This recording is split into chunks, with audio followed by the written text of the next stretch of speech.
Hello guys and welcome back into a new brand video. In today's tutorial, I'm going to show you how to create flows in Salesforce. So make sure to watch the video to the end and follow these simple steps. So first, we need just to go to Setup. By clicking here on the Setup menu, we will be able to access our Setup page. So after that, we need to go and search for the flows. By clicking or typing flows, you will find these flow option. Then it will take us to the flow list, and from here we need just to create a new one. So now we are in the flow builder. We can click on start from scratch. So basically there are different type of flows.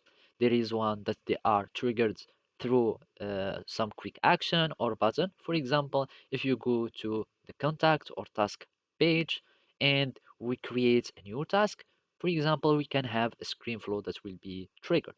A record triggered will be triggered when you create, for example, a new record.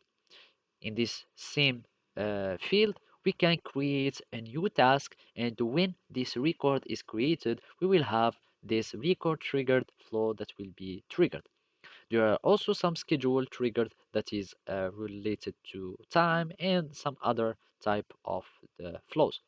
So we can, for example, simply click on create, and now you will be able to start adding elements. So when this screen flow starts, we want to, for example, fill this assignment. And when we fill this assignment, for example, we can have a decision.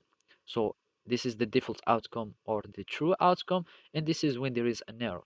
When there is an error, for example, we want to raise an error or alert. So let's have notification. So let's just send custom notification. But if it is true, we want to get or create a record, for example. So now you can see how you can create a flow in Salesforce. So when you configure or set up each element here, you will be able to click on run or debug so you can find if there is any errors with your flow and you can activate it and save it. So basically that's it. Thank you for watching and see you next time.